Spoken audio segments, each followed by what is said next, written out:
we'd like to thank everybody for signing up and for logging on this morning. We appreciate it.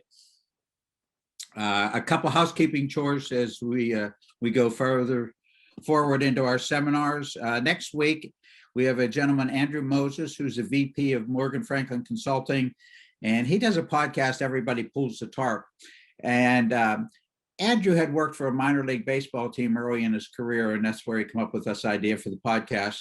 And so would encourage all of you to encourage all of your staff, not only your golf professional staff, but your outdoor staff, starters, rangers, bag room, cart guys, to listen on to this. What you can do is Caitlin's going to get the sign up out early next week. There'll be a link that she'll send out so if you want to share it with your staff, Corey and I talked about, him sharing it with all of his staff, and we can have as many people as we want log on to it. But it's something about, how everybody works together. And what Andrew does is he interviews people from around the world, not only CEOs, but Olympians, sports figures, and about their teams and how they do things to be successful. So I think that's going to be very interesting. And just so we can, and Andrew does have a ton of energy, but just to make sure we have enough energy in the room, Michael Breed, who's good friends with Andrew, has agreed to moderate for us. So we'll have more energy in the room than most people can handle with the two of them going at it. So that'll be a lot of fun. Michael was very good about, I asked him, and before I was done asking the question, he said, yes, whatever we need. So that'll be fun to have Michael back involved. Going forward next week, we have the Junior League, which will be on Tuesday. You've probably seen an email that Caitlin sent out about that. So for those of you who are going to involve your clubs in Junior League, you might want to tune into that. Again, Andrew Moses will be on Friday at 10 a.m. And then going forward, we have the Spring Assistance Meeting, which will be at the Hamlet, and that'll be on April 11th. And April 12th, which is the Tuesday after the Masters, we have our Spring Educational Forum. And James Lights, who most of you probably are aware of, who is a force plate expert along with a TrackMan, he'll be presenting in the morning session. Rick Sessinghouse will be very interesting. Rick is Colin Morikawa's coach, and he's going to be presenting in the afternoon session.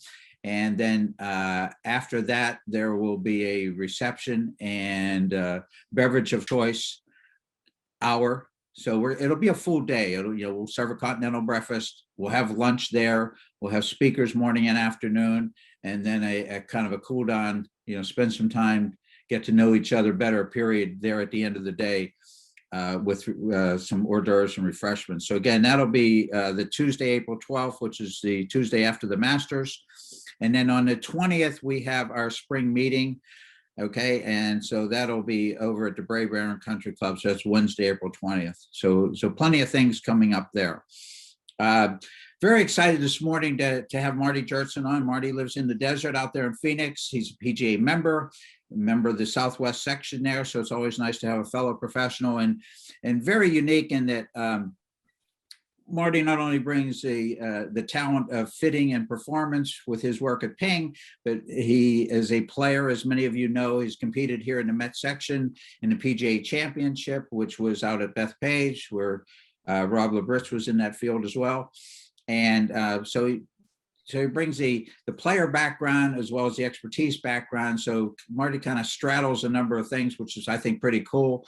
And it's always great to have PING involved because, as Marty and I were talking a few minutes ago, very seldom do we get the chance to pull back the curtain from, one of the major manufacturers in our life here in the Met section.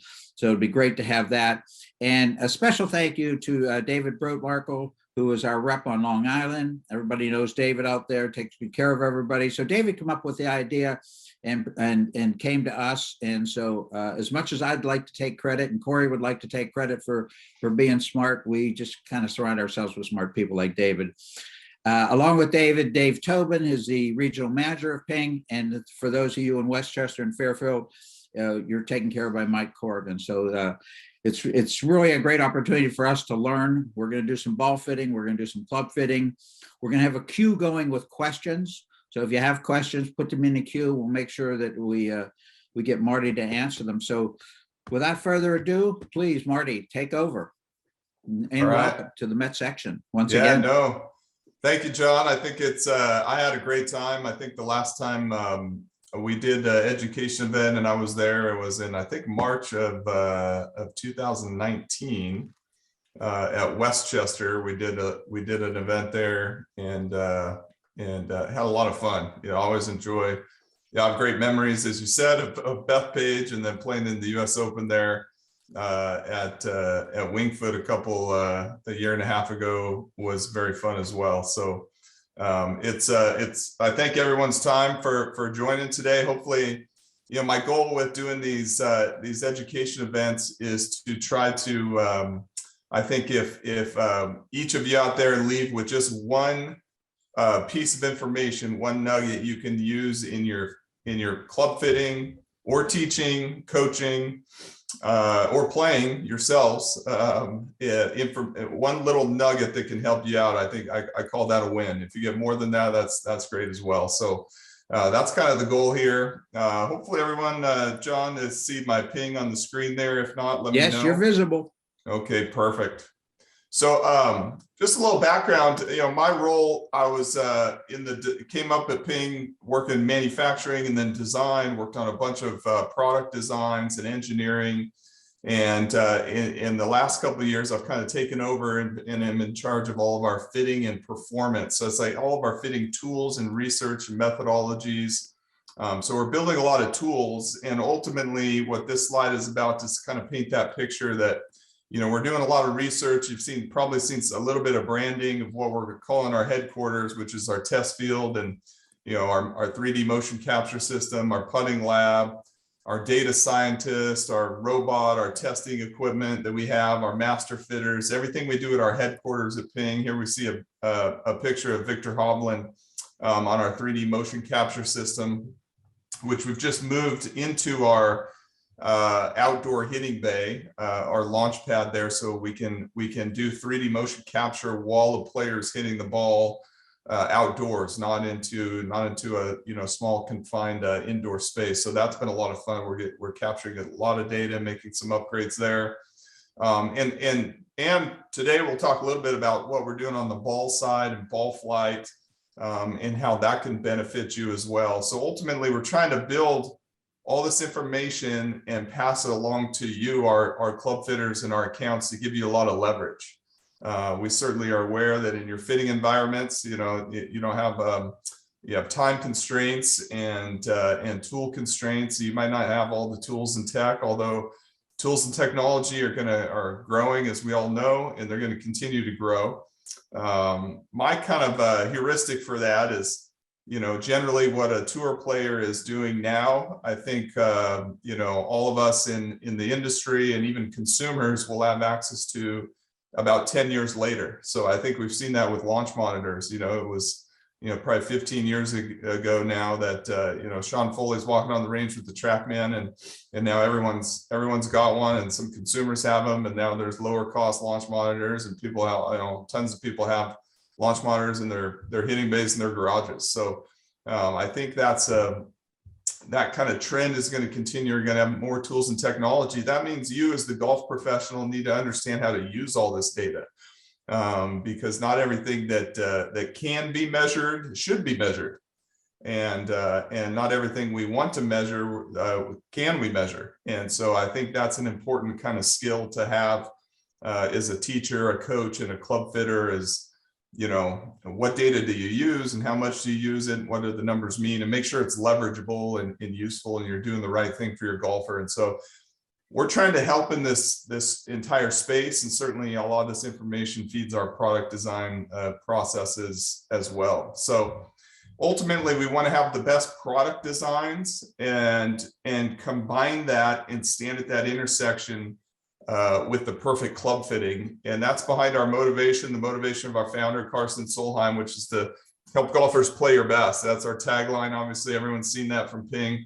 That's kind of our motivation. That is our motivation, is help golfers play their best golf and enjoy the experience of the game. And we know you can have a great design. If it's not fit perfectly, that's not ideal. And you can have a great fitting and not the most optimized product designs, and that's not going to be ideal either. And so that holy grail is when you can intersect both of those two things, first part of my career was primarily focused on the designs, and I dabbled in building fitting tools and in-flight and software and things of that nature. And now I'm kind of teetered to I'm focused on the perfect fitting, but still definitely involved in the designs and in product designs, because these two things go hand in hand. And so my team is constantly feeding information to the designers to make sure we're hitting certain spin characteristics, launch characteristics. Gapping in irons is a very big deal. We care about at Ping. It's going to help golfers play their best golf, and so things of that nature. So these things play together, and hopefully each of you can kind of have this as a mental model in your coaching, club fitting, and again, you yourselves personally as players, this is kind of what you want to shoot for, obviously, as well. I know I certainly do, and it's a never-ending journey for us. So today I'm gonna I have a lot of content here that we can go through, but I was gonna focus on irons and iron fitting, and to hopefully answer this question of what is optimal for irons. I know the seminar we did 3 years ago, we didn't have this research done, so I know hopefully this will be new to almost everybody in the group that's online today. And then we'll kind of go into golf balls and golf ball research. Again, this plays together. We have a new tool for recommending and custom fitting golf balls, but I'm going to go into some of the fundamental physics and some things in the golf ball space and what we're seeing, some interesting findings there. And then certainly we can go into a bunch of other topics there as well. But this question of what is optimal for irons started with our driver fitting chart. So we have a fitting chart for drivers that gives the perfect kind of launch and spin you should shoot for based on your angle of attack and your ball speed. And we did the research to kind of tease out that angle of attack is as crucial for driver fitting, knowing the golfer's angle of attack, as their ball speed. You have to know the angle of attack to optimize the launch and spin for a particular golfer. And this helped explain, a lot of players that we sat behind our desk looking at ball flight models going, they should be launching it higher with less spin, they'd be hitting it way further. Actually, that's not the case necessarily, depending if you hit down on the golf ball. The more down you hit, the more spin you will naturally have, and also that's also more optimal based on the trajectory of the golf ball. And we'll kind of go over that and touch on that. But we launched that chart. We had that 3 years ago. Hopefully each of you use it. Our fitters at Ping use that with every single driver fitting. Every single driver fitting, we measure the player's angle of attack and their ball speed, or you could use their swing speed, either one, to kind of get in the ballpark there. And we're chasing that intersection of those two things. And we had the question, well, hey, how about you guys make a chart like that for irons? What is optimal for irons? And so today we're going to kind of go through that. What's the optimal spin rate, launch, spin? How do you kind of handle that question in general? It's a little fuzzier than drivers because your goal is not necessarily to optimize distance. Hopefully that's not the goal with iron fitting. So it gets a little more fuzzy, and we'll kind of walk through that. Another quick one we've done a little bit of research on this one. Does lie tape lie? Some fun. That'll be short and punchy, but some fun research we've done on that question, that topic. We can go into shaft fitting a little bit there. We'll show you a tool that we have and that each of you have access to from us to help you with shaft fitting in both irons and drivers. But I think even to precede the iron spin topic, just a little fundamentals on spin generation. How does spin get generated? Because that's going to be part of our iron topic. It's certainly part of the driver optimal chart. And so kind of a little physicsy stuff here is that, we have how spin gets generated is based on this kind of we call it in the physics world a tangential force. But it's, you have here's kind of a diagram.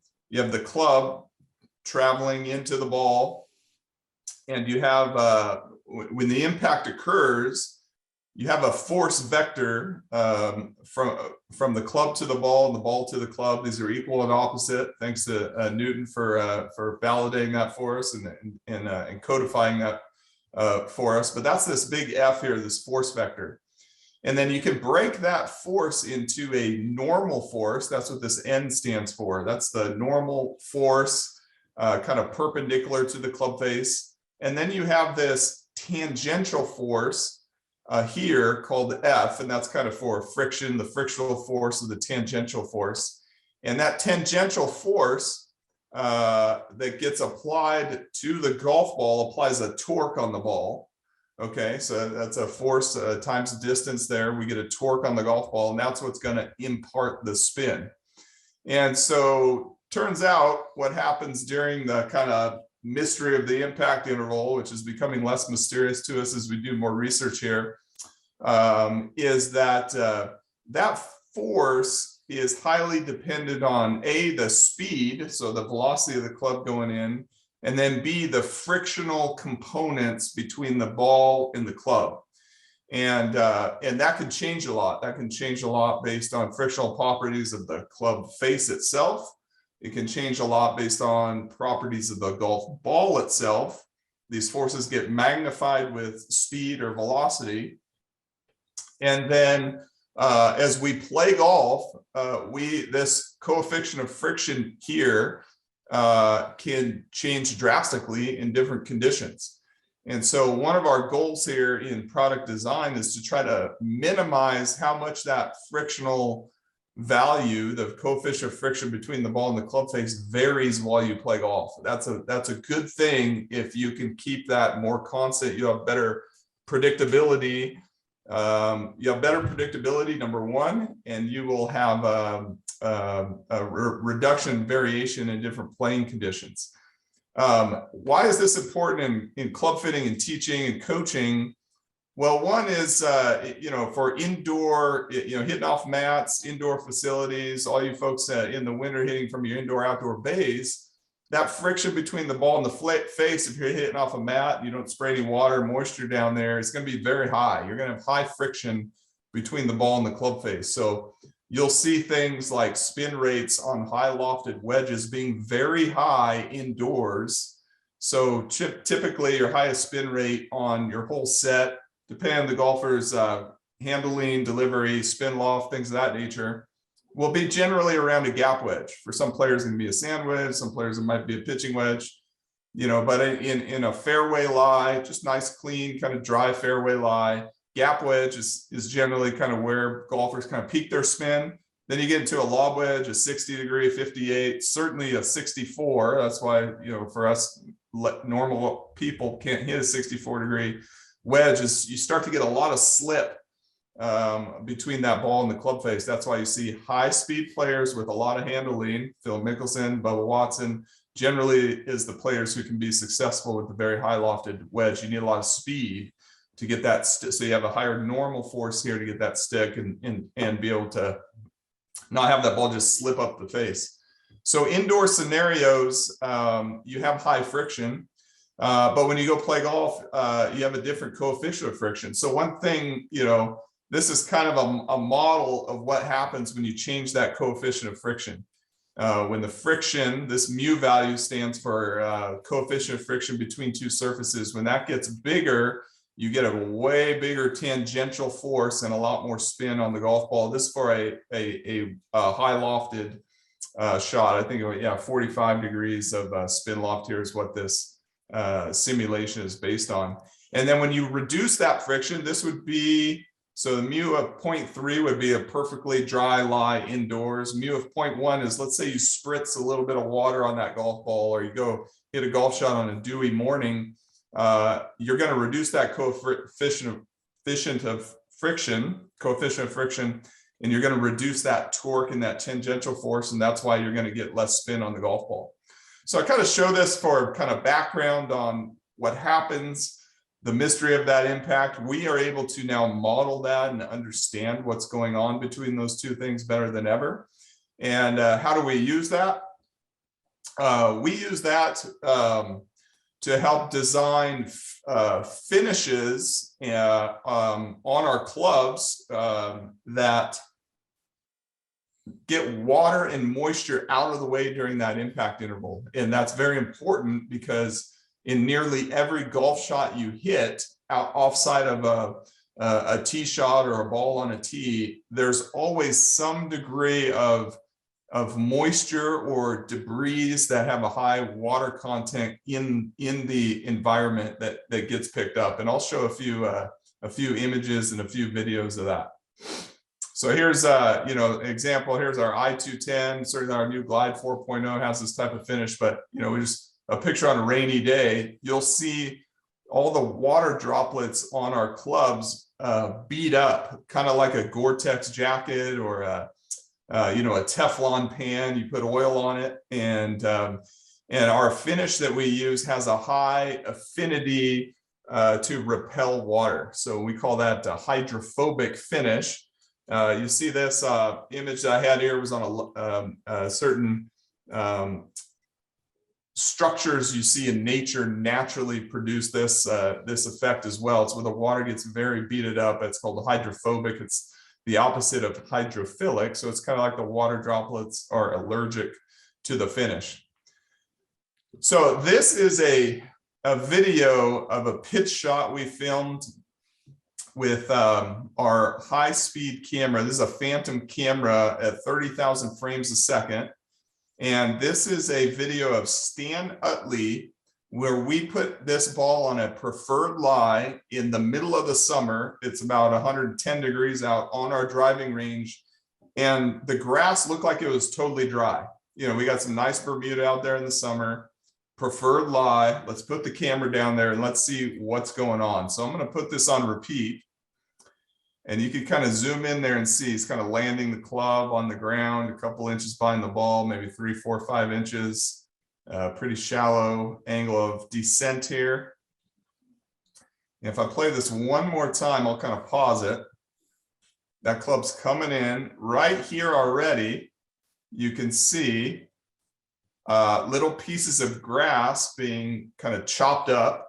And you can actually see, if you zoom in, if you kind of focus on this here, water droplets being squeezed out of the grass into the whole environment and the space. And as that club's coming in, that moisture is on the club face. So this is a nice preferred lie. And we're getting tons of water and moisture introduced into that environment. So that's just kind of to showcase the importance of how spin is generated, why groove designs, coefficient of friction, water, moisture are important to kind of understand and evaluate in your fitting process. So what's something you can do and take away from this? If you are fitting wedges right now and you're doing it indoors or indoor-outdoor bay, don't just hit them with the golf ball and the club face dry. Get a little spray bottle there.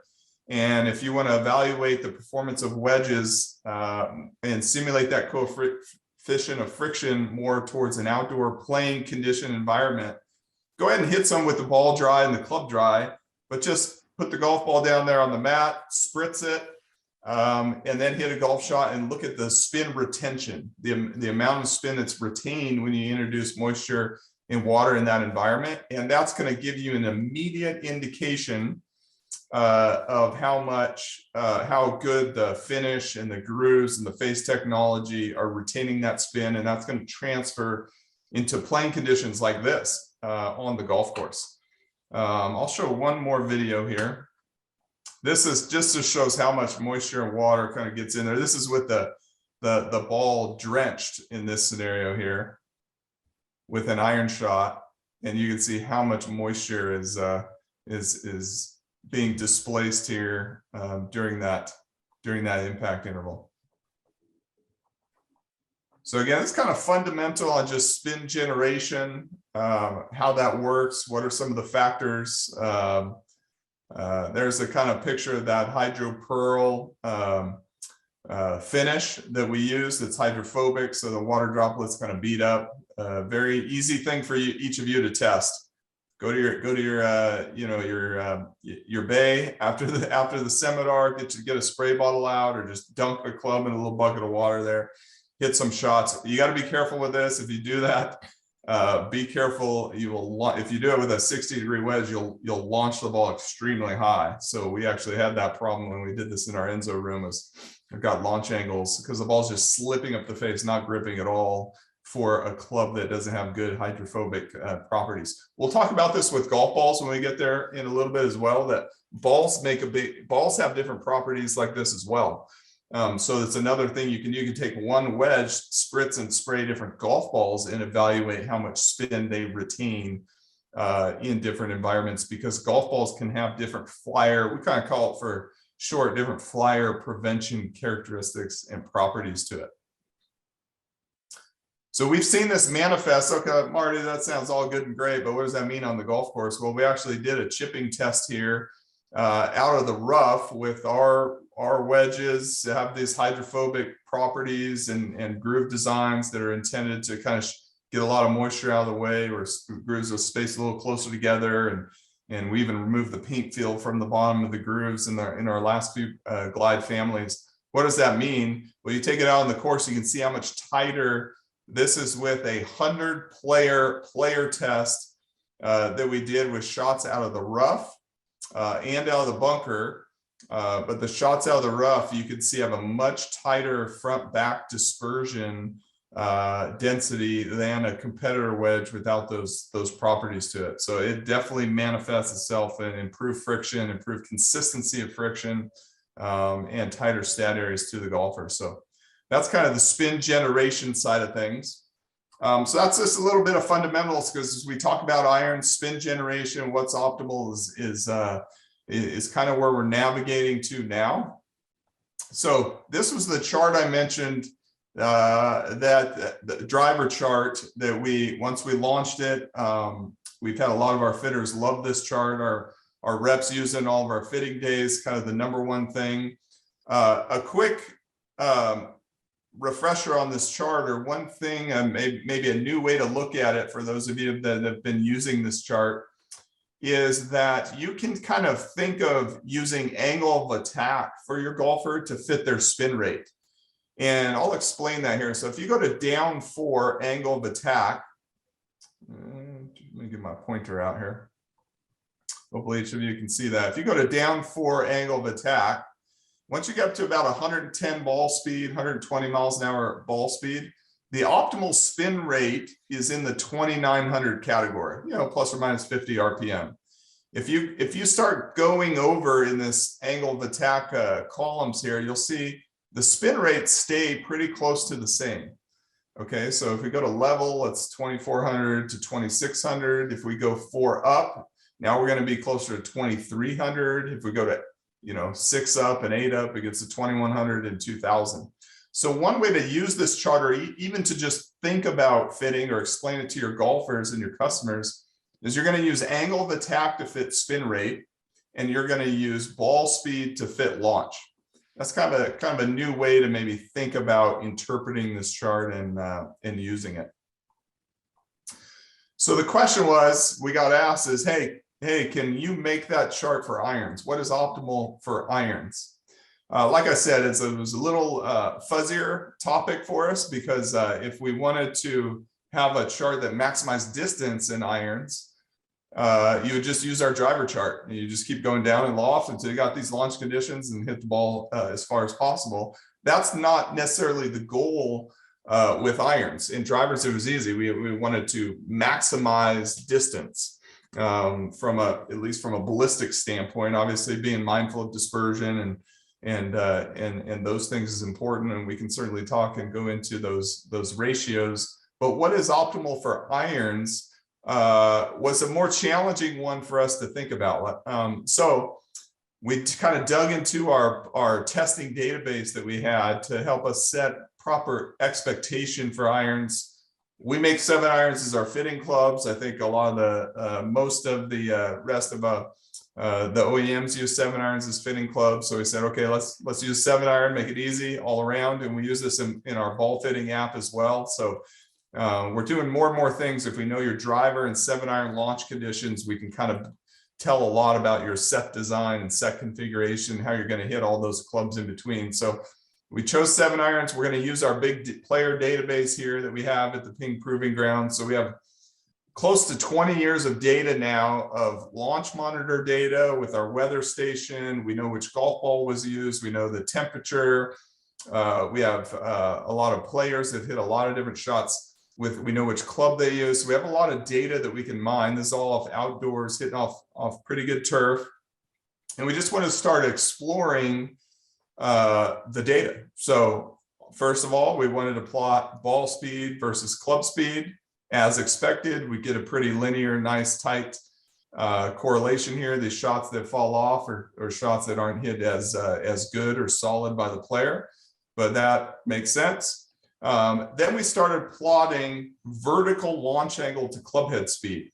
And so this is kind of an interesting one. I guess maybe obvious in hindsight is that as club head speed goes up, players start launching the ball lower. Okay, so that is probably, let me see, I have another graph here. Yeah.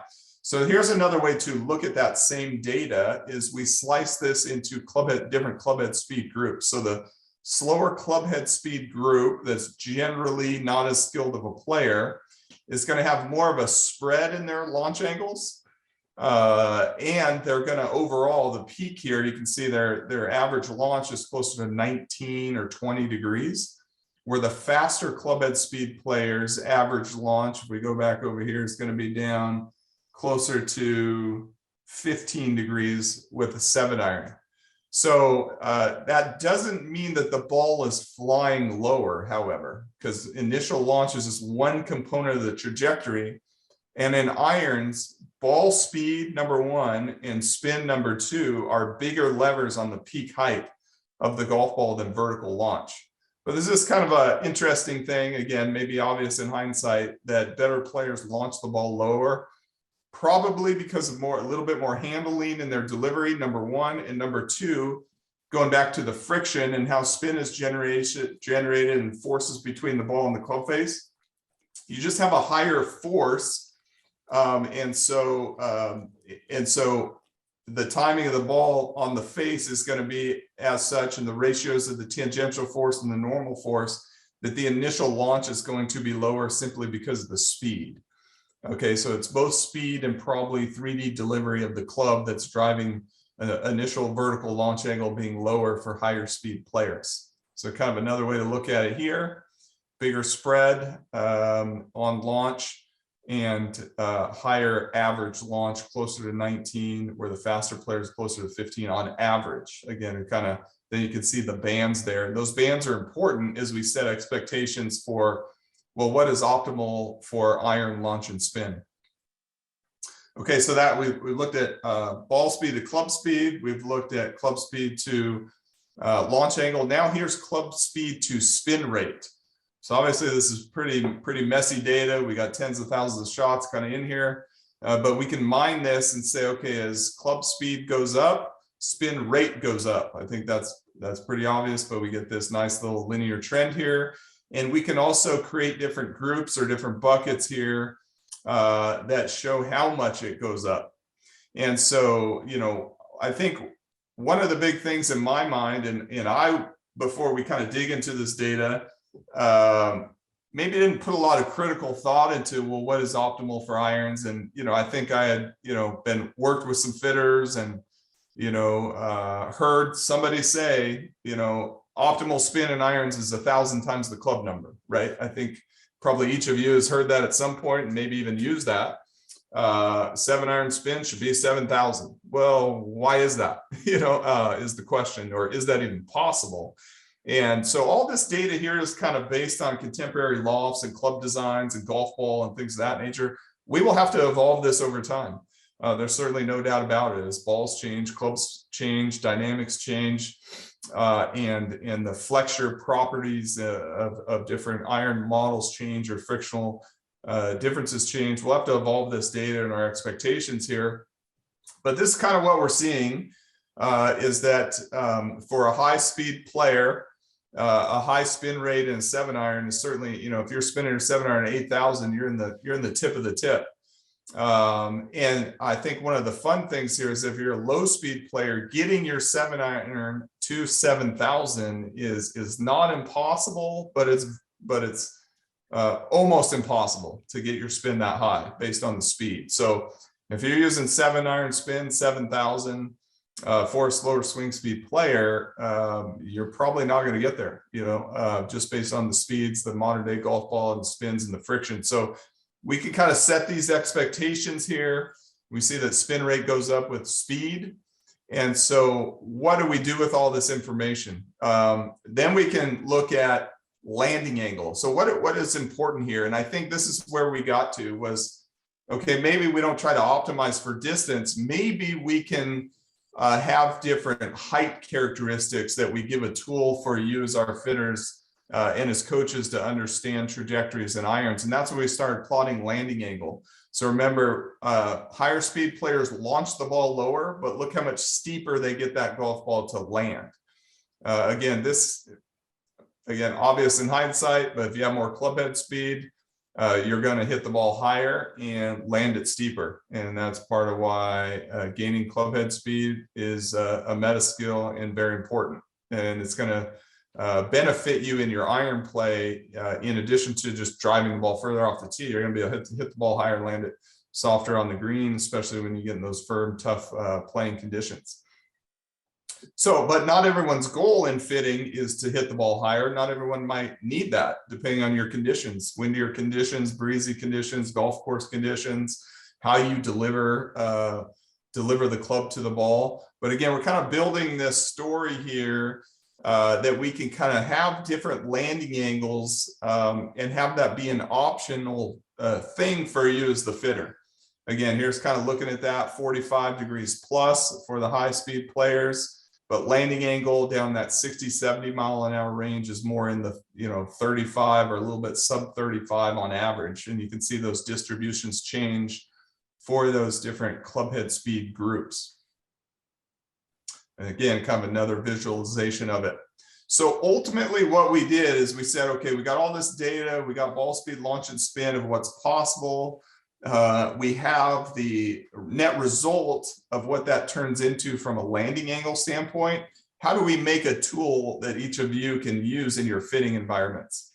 And this is what we ended up producing here, is we took all that data, we sliced it and diced it, and we produced a tool now that can give each of you, let's say you got a golfer coming in, they're going to get fit for a 7-iron, or you're just coaching them. You can use this as a coaching tool, as a teaching tool. And you can say, well, where do you kind of fall in the spectrum if somebody hits their 7-iron low, and your goal in improving them holistically as a coach, teacher, fitter, is to get them to hit that 7-iron higher. You can do it through club fitting and club design. You can do it through speed, improved speed. You can do it through improved mechanics. You can do it through fitting them into a different golf ball, some combination thereof. Now you can have a framework to understand where they fall in terms of a low stopping power bucket, a mid stopping power bucket, or somebody whose launch conditions would be on the high end. So we created 3 different buckets here. And so a couple different use cases for this would be, you get a golfer in, they're playing an iron set that's kind of a distance-minded iron, very low spin iron. Let's say you get somebody in who, and you can use their carry distance, you can use their ball speed. Let me turn on my pointer here. You can use their swing speed, ball speed, or carry distance. Let's say you get a golfer in that's hitting their 7-iron 150, 145 to yards or so at 103 miles an hour ball speed, somewhere in that neighborhood, and they're spinning their 7-iron at 4,800 and launching it at 15. Now you can use this chart and say, oh boy, now I can see, you can kind of validate, hey, visually we're seeing that ball go low. They're struggling holding the greens or carrying those, trouble in front of the greens, pitch it on the green and stopping it. you can have this and use this as your framework to drive where you need to go with them from a ballistic standpoint to get a steeper landing angle and more stopping power. Maybe you don't want to get them into the high stopping power range. Maybe that might not even be possible with them. But if you could shift them over in terms of launch and spin, you can see what that'll manifest to from a landing angle standpoint. So this can be used from a coaching standpoint. Certainly, we developed it from a fitting standpoint. We have seen a lot of golfers come in and they are spinning their irons too little. So producing too little spin, mostly spin, sometimes it's launch as well, and not producing a steep enough landing angle has negative impact on their iron gapping. And so how do we change that in the fitting environment? We have a bunch of notes here in what do you do?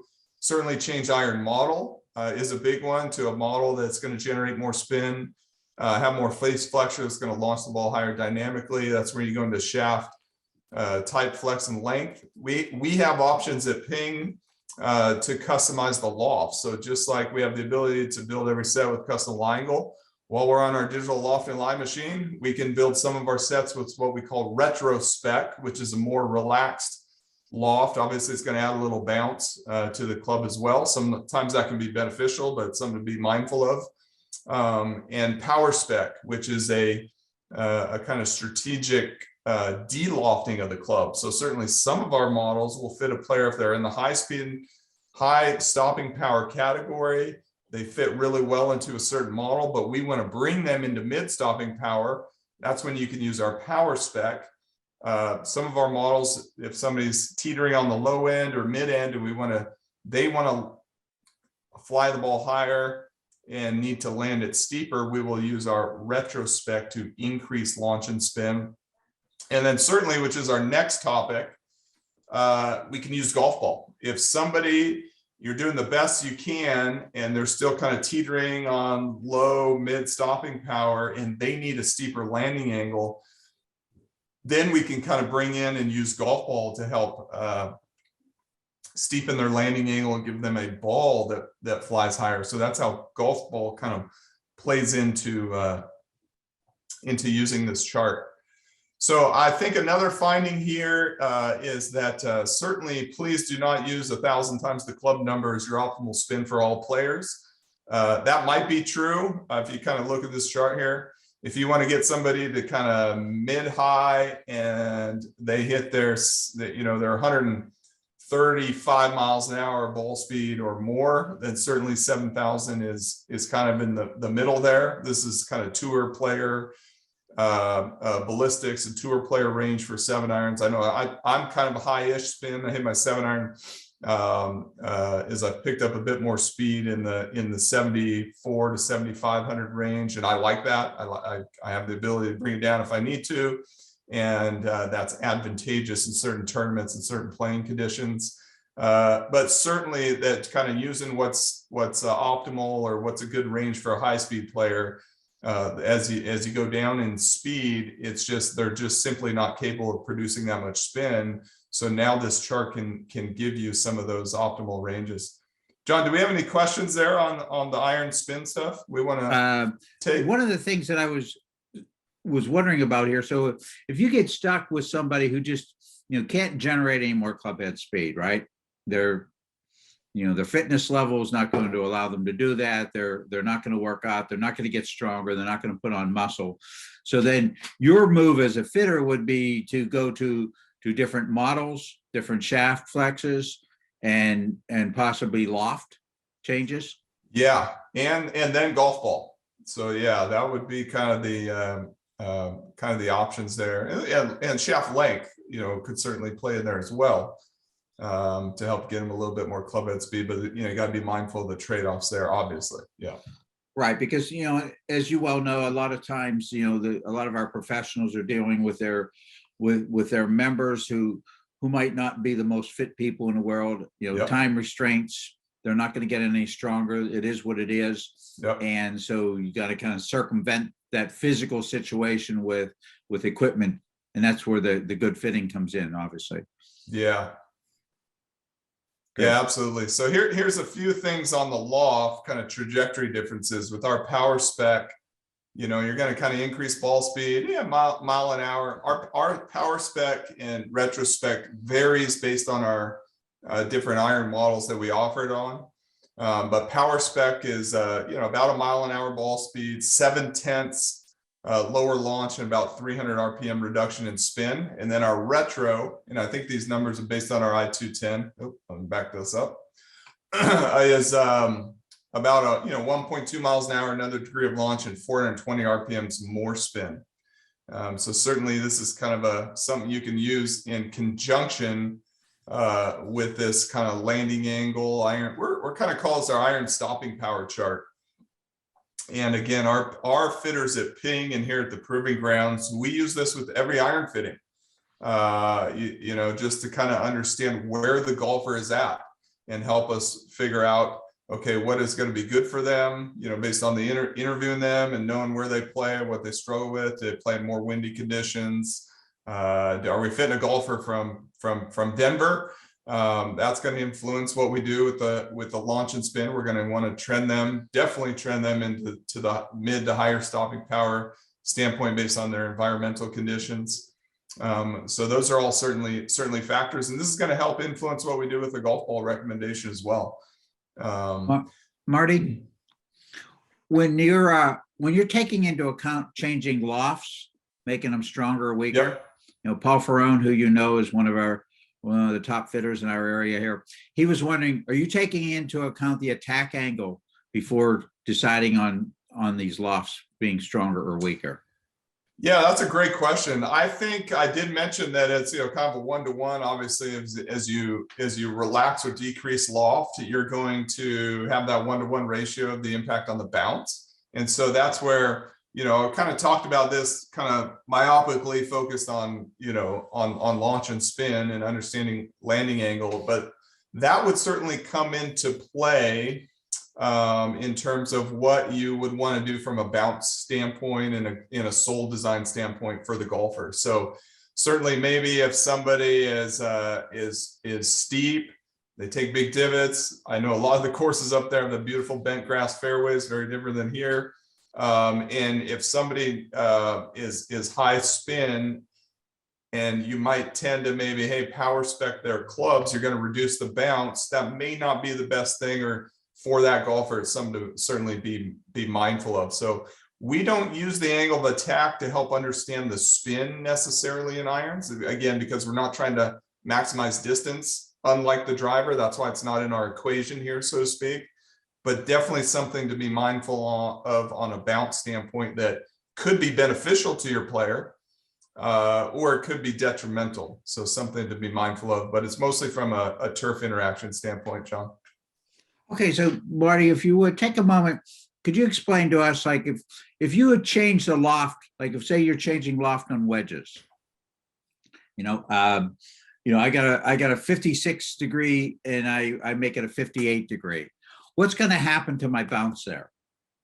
Yeah, you're just going to kind of add you're just going to add the 2 degrees of angle to the bounce profile.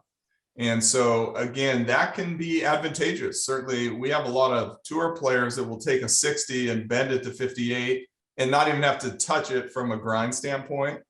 We have, Bubba Watson. In that case, that would decrease the bounce? That would decrease the bounce. Yeah. Right, which is important because we have a lot of our country clubs, you know, well manicured, as you well know, very tight in front of the greens.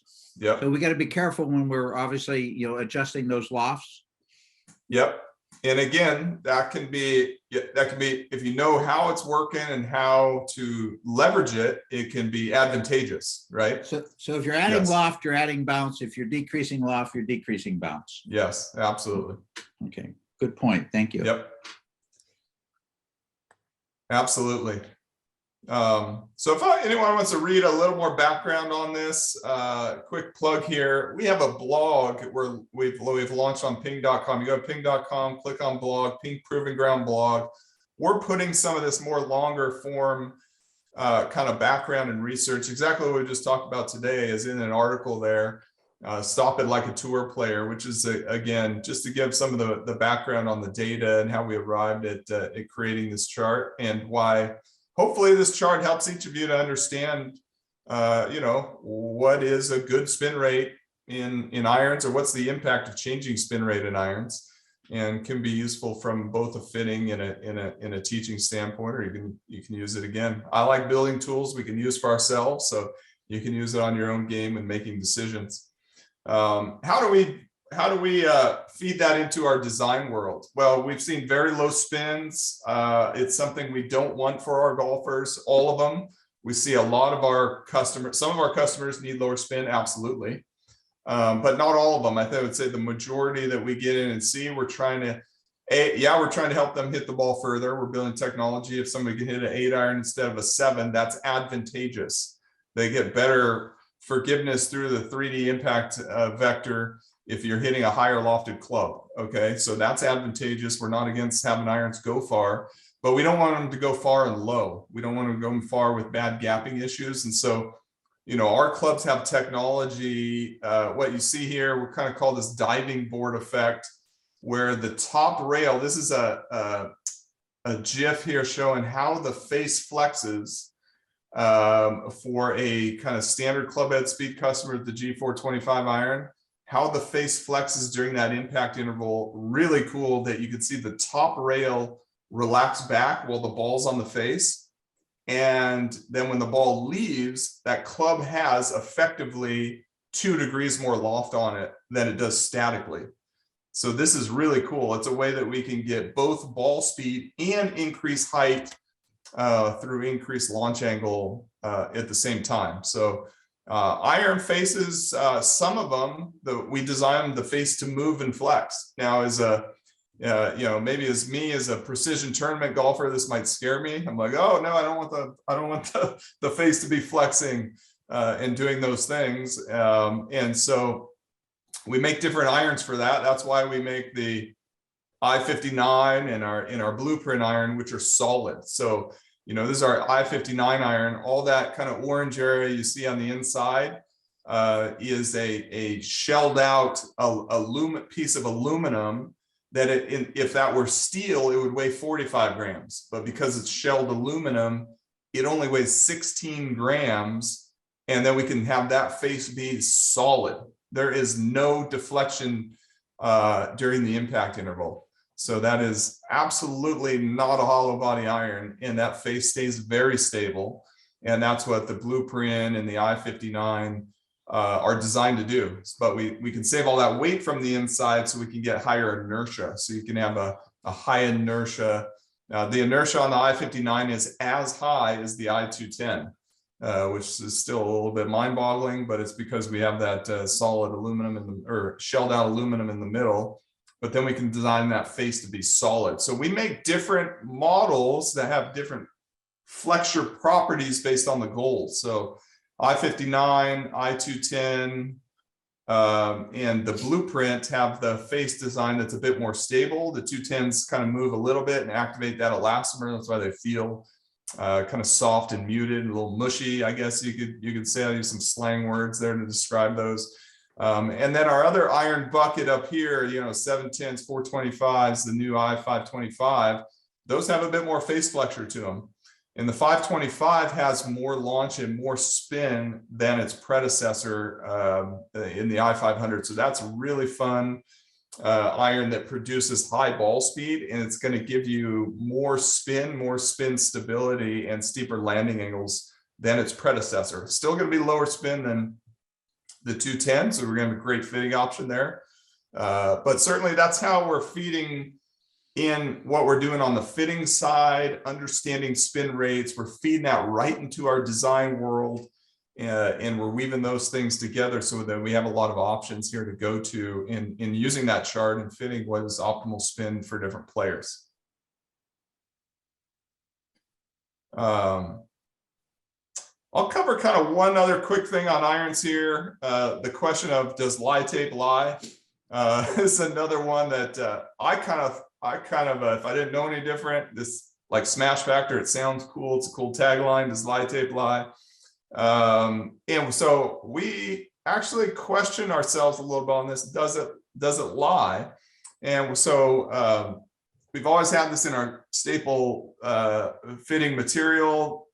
We have our what we previously called our lie board and our lie tape, and put it on there and use this early in the fitting process. That was always kind of the goal of a lie board and things of that nature. Use it early in the fitting process, and then kind of chip away through ball flight, impact location, to try to optimize line goal for the golfer.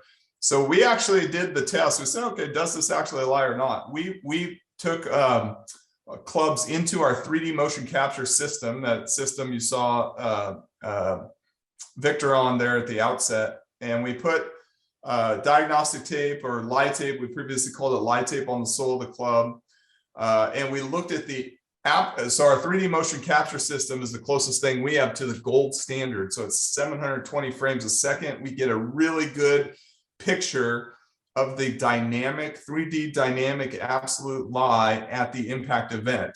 Very good picture, whether we get it right before the ball impacts the face or just before, kind of gold standard for that.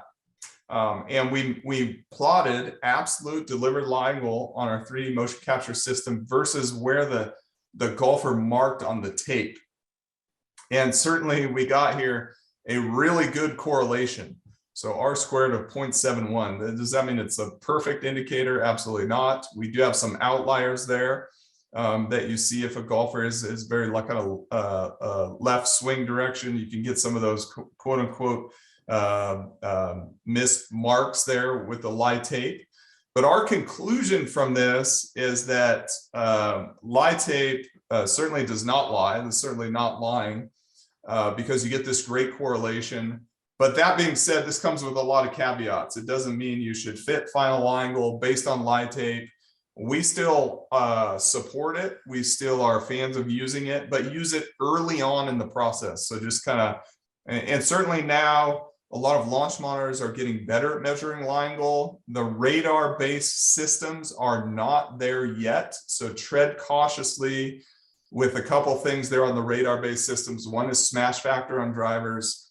Because club head speed, it might be able to give you good relative measurements of club head speed, but it might not. They don't always give you the best absolute measurement or the actual value of the club head speed. There's a bunch of factors there in there we've talked about before based on head shapes and geometries. And radar-based systems are trying to measure the club head speed in the middle of the club in general, where a camera-based system like a Foresight, if you got the markers and the fiducials, those are measuring the club head speed at the face. And so because the club is rotating very rapidly, the back of the club and the face are going different directions during the impact interval, you might get different angle of attack measurements and club head speed measurements based on which different system you're using. So you got to be, it's not that one is wrong and one is right. It might just be that they're measuring in different places. Okay, so something to be careful with as we get more measurement technology. So going back to lie tape, we're still fans of using it, but we like to use it early in the process to get you in the ballpark, provide a little visual feedback to the golfer, then throw it out the window, then kind of put it aside once you're in the ballpark, and use impact location. And ultimately in the fitting process, what you're trying to do is hopefully to get that golfer to get zero spin axis on the golf ball. If that's their goal, if that's your goal with what you're trying to do with them is a player, is to get the face to path square. I think it might be a different way to think about line goal fitting, but ultimately you're trying to get the face to path to zero.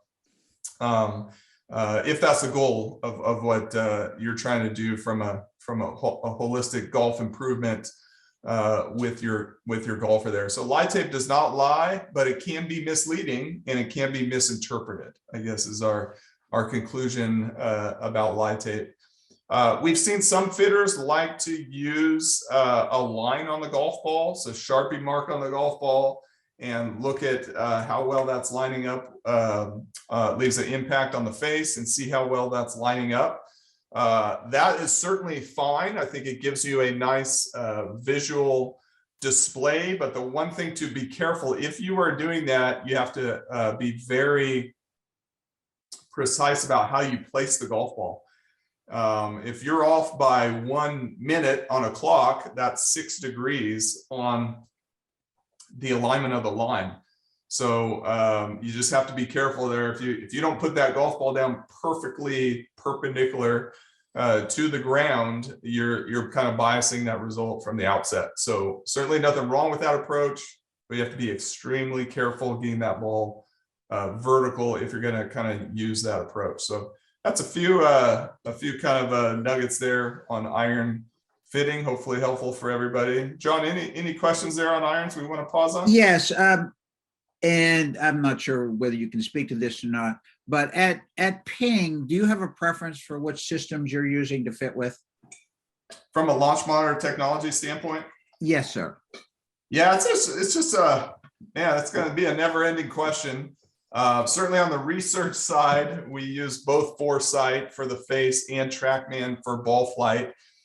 In general, because we have the luxury of really good golf balls, really good turf, generally good weather, we use TrackMan because we can measure the full downrange flight, and we can get the core club data that we need, angle of attack data that we need, swing direction data. You get all the really good swing direction data that can improve and influence the fitting scenario. And so that's generally what we use. I think if now we have some tour players and coaches that are coming in that are getting a bit more nuanced on the face delivery and impact location.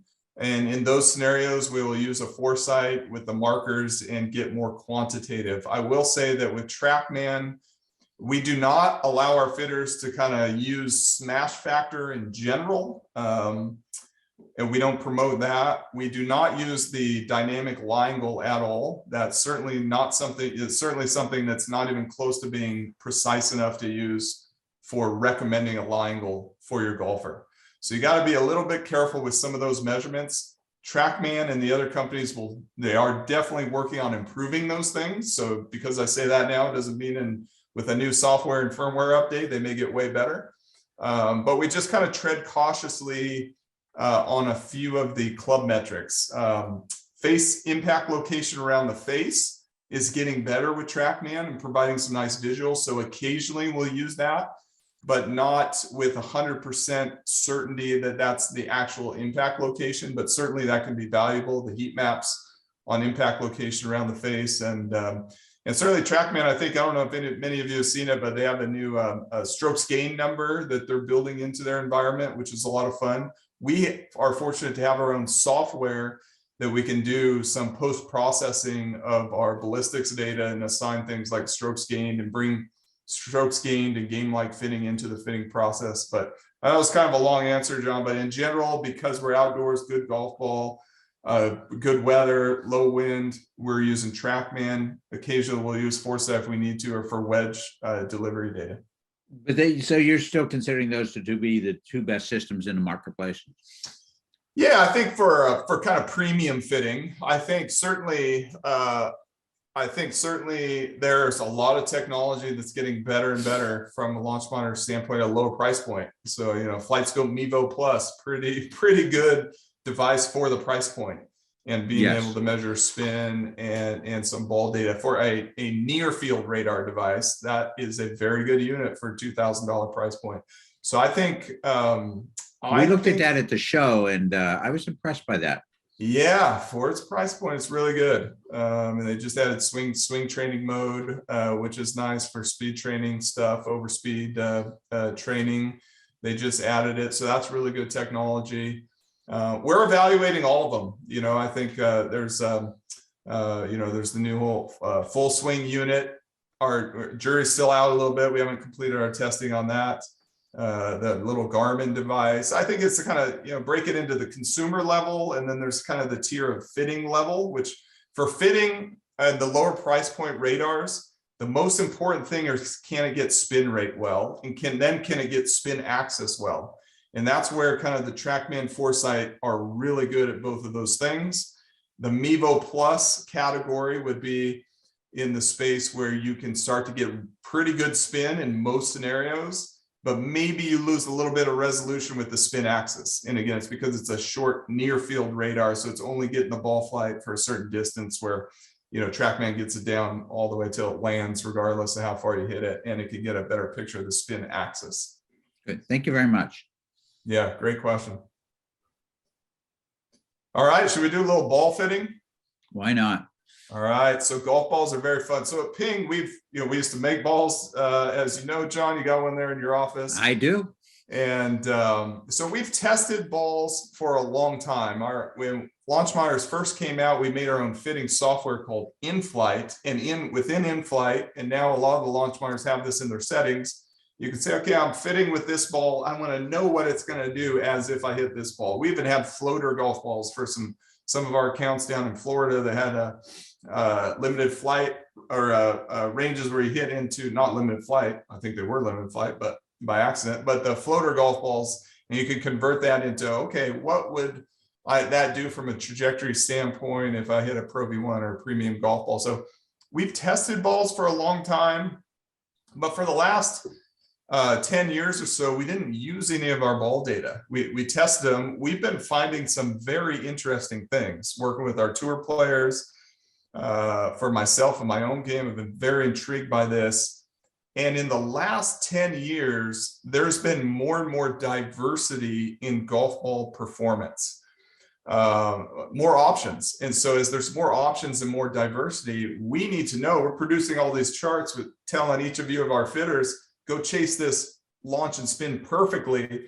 Well, if you don't know which golf ball the player's using, that number could be way off. And I'll kind of go into the backgrounds of what we've been finding here with golf balls. And then we actually have an actual solution for fitting golf balls as well. But what ball should I be using? We have this, all of our players come into Ping, they get fit, we fit them with the premium ball we have on our range, and they lead, and they kept asking us, well, what ball should I be using? And we didn't have a great tool for our fitters to make recommendations. Balls are more varied in performance in all different categories now more than ever, which makes it A, more confusing than ever, but B, on the opportunistic side, if we can kind of tease out all those categories and make recommendations, we can use this as a fitting tool. So again, yeah, now you can make it, driver chart, can't get somebody perfect, use golf ball to kind of dial them in. Irons, landing angle, can't get somebody where they need to be, we can dial that in. Do you want a softer feel around the greens? Do you want a ball that maximizes spin green side? Do you want a ball that reduces flyers? Do you want a ball that does better in the wind, or is that not important to you? Let's take all of these things. That's exactly the way that a tour player thinks about, characterizes, and what's important to them. And if we can test those things and characterize them, we can provide a fitting service and fitting tool. And so that's the research we've done here on ball fitting. Comes again down to kind of the fundamentals of how the ball flies. You got gravity, you got an initial ball speed, launch and spin axis. Going this way, you got gravity pulling the golf ball down. And you got this drag force, which is slowing the ball down. Then you got this lift force, which is raising the ball up. And those things are changing dynamically through the flight, but that's kind of the physics of the flight. And so this is very interesting. There's a tour ball that came out a couple of years ago, and our tour players were hitting it and saying, man, this ball is like pretty high spin. So, and for some of our players, they were looking for more spin. They said, this is a very high spin ball, but when I hit it on the course, I'm seeing some very strange things happening. It's just like not behaving. So we kind of go back to, hit a lot of the players kind of using Foresight now, and they're getting those initial spin numbers, and they're seeing heights and carries, and then they're going on the course and the ball's not doing what the Foresight's saying, right? And so they were confused by this. So they came to us and said, hey, what's going on with this? And so we tested it. We have ball A and ball B, virtually the same ball speed, launch, and spin here. So I'll kind of turn my pointer on. You got a ball speed 149.9, 149.7, launch within a tenth, spin within 100 RPMs. Our ball model would say that these two balls are going to have the exact, pretty much the exact same peak height.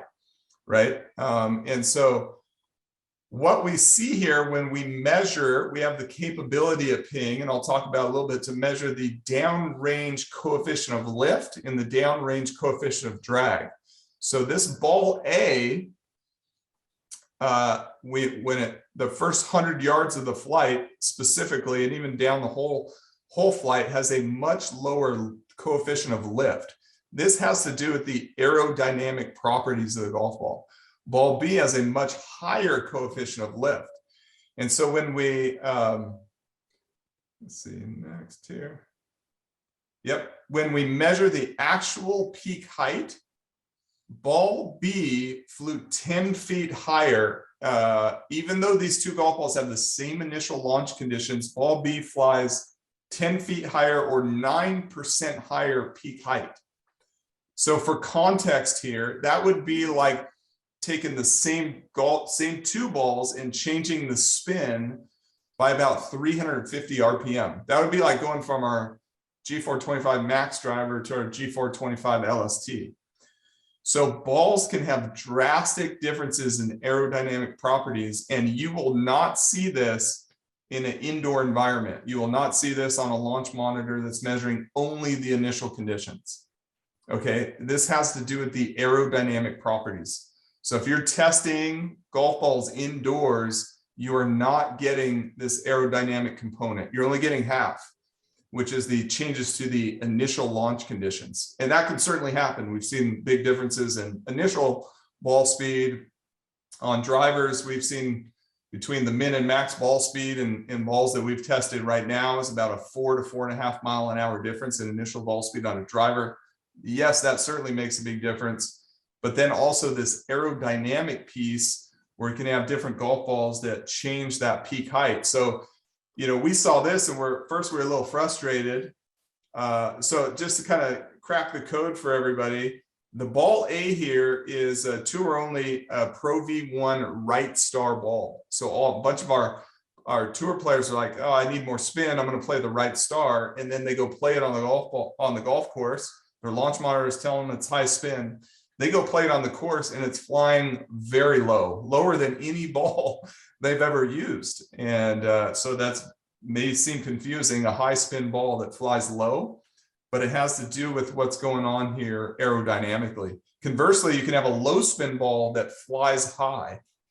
And so I think it's kind of might give you a headache, but you can no longer just say that spin is the driver of height in golf balls. It's sometimes true. It might be most often true, but it's certainly not always. And there's a lot of golf balls that have very different aerodynamic properties to them. So this is what the trajectories look like on those two balls. So ball A is that right star golf ball, peak height, very low. Ball B here is I think a Snell MTB red. So these two, we just picked these two balls because they had the same initial launch conditions, but they flew very, very differently downrange. So this could be a very good thing because now you can say, okay, I want to play a higher MOI driver. So you can tab your golfer in and you use our optimal launch and spin chart. And maybe you can't get their spin down to be quite optimal. Or you want to say, hey, I want my golfer to play the G425 max driver. The spin might be a little high for them. I need to reduce their peak height. Now you can serve them the solution of G425 max driver with a golf ball that has a lower peak height, and they will be optimized. They'll have the forgiveness of the driver. They'll have a little bit of the height reduction through the golf ball. And balls that fly lower also generally fly straighter. So you can give them a golf ball that has less curve to it to reduce their dispersion. Or you can have a golfer conversely that's low speed and they have a hard time hitting the ball high enough. You can recommend them a golf ball that flies higher, has more carry on it, and that may be more optimal for your conditions and your player. So because there's big differences, golf balls are now more leverageable to be custom fit than ever. Okay, so at PING, how we do it is we will do testing when there is zero wind. So most often for us, we come in about 2 or 3 in the morning before the sun rises here in the desert, and we test golf balls at night. We don't even see them fly visually. We let the radar track them. That's a good thing about radar. You don't need to see it. So we do most of our ball testing, we call it kind of dome-like testing, where there is absolutely no wind, and we need no wind to capture those little differences in aerodynamic properties as the golf ball flies downrange. And we have a bunch of weather stations, anemometers down our range, so we can make sure that we're controlling for wind conditions very well. So sometimes we will wait as up to 2 or 3 months to get the perfect weather conditions to do our testing. Makes for some early mornings for us, but it's kind of fun to be in there and doing that testing in the middle of the night.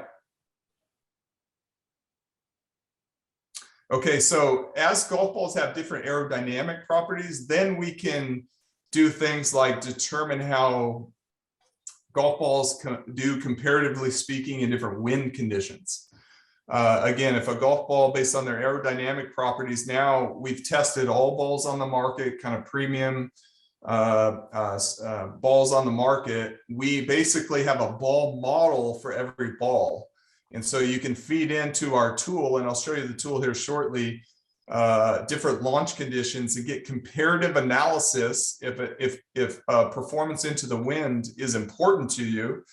So that blue line there is actually that right star ball. It's a high spin ball that does good in the wind. Again, that might give you a headache. It might be mind blowing. And for me, it still kind of does, but I think that's really neat that we have this tool that can separate aerodynamic properties. We can do comparative analysis. So if a golfer says, playing in the wind, or you in the Met section, you're going down to Florida to play the Winter Series, or you're going to Austin to play the Club Pro, it's going to be breezy down there. I need a golf ball that's going to be better in the wind. You can use our tool to help tease out which balls are going to be comparatively better in the wind, and be very numerical about that scenario. So in this case, 40-mile-an-hour headwind. We're just kind of doing that as an extreme here.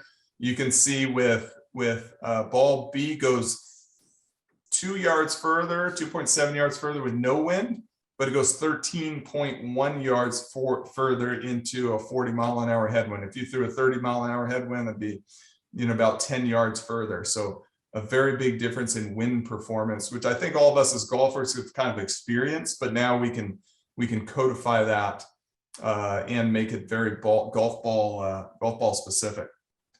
So Balldynamic, and I'll kind of do a little tour of the tool here, allows you to characterize. We've made with all of our ball research we've done, and we test golf balls not only for aerodynamics on a driver, but we test it on 7-irons, couple different driver speeds. We spritz water on the ball in a controlled way on our robot, so we can determine how well they retain spin and our flyer resistance properties to them.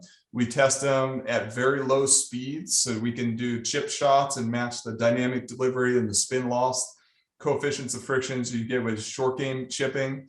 We test them for feel and acoustics off the putter face, and we kind of package all that up into a fitting tool, again, to help kind of break through the confusion about ball, what's the right golf ball for you. They're very important to kind of know with your driver, your iron characteristics, what you're trying to do, your preferences as a golfer from a feel standpoint, your short game technique.